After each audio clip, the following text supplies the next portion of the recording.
മഹല്ല് കമ്മിറ്റികൾ സംവിധാനം ഒരുക്കുമ്പോൾ നിങ്ങൾ നന്നായി സഹകരിക്കണം. അതുപോലെ തന്നെ നല്ല പുണ്യമുള്ള കാര്യമാണ് എന്റെ പ്രിയപ്പെട്ട ചെറുപ്പക്കാരെ,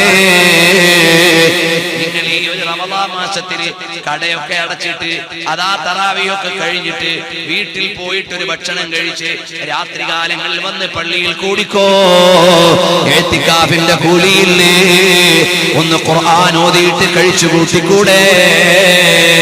എന്നിട്ട് നാല് നല്ല മനുഷ്യന്മാരിറങ്ങട്ടെ. പള്ളിയിൽ എത്തിക്കാഫിരിക്കുന്ന ആളുകൾക്ക് നോമ്പ് നോക്കാനുള്ള ഭക്ഷണം, അത്താഴത്തിന്റെ ഭക്ഷണം, നമ്മുടെ പള്ളി ഒന്ന് ഹയാത്താകട്ടെ. ഇപ്പൊ നേരത്തെ തറാവിയൊക്കെ കഴിയും, പഴയതുപോലെ തന്നെ പള്ളി പൂട്ടി 10 മണിക്ക് ഉസ്താദും പോയി മുഅദ്ദിനും പോയി. അങ്ങനെയാകരുത്.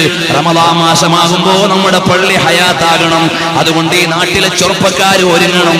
രാത്രിയിൽ തറാവിയൊക്കെ കഴിഞ്ഞ് വീട്ടിൽ പോയി ഒന്ന് ഫ്രഷായി വേണമെങ്കിൽ ഭക്ഷണമൊക്കെ ഒന്ന് കഴിച്ച് തിരിച്ചു വന്ന് പള്ളിയിൽ ഇരിക്കുക. എന്നിട്ട് പരമാവധി സമയം ഖുർആൻ ഓതുക, അല്ലെങ്കിൽ സ്വലാത്ത് ചൊല്ലുക.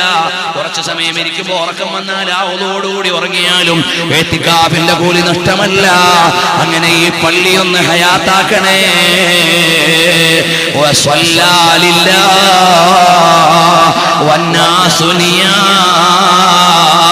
ജനങ്ങളൊക്കെ ഉറങ്ങുമ്പോൾ അല്ലാഹുവിന് വേണ്ടി നിസ്കരിക്കാൻ എഴുന്നേൽക്കുന്നവർ തതജാഫാ ജുനൂബുഹും അനിൽ മളാജിഇ ഖൗഫൻ വതമആ. രാത്രിയാകുമ്പോൾ അവന്റെ പായിൽ നിന്ന് കിടക്കയിൽ നിന്ന് പൊടി തപ്പി എഴുന്നേറ്റു.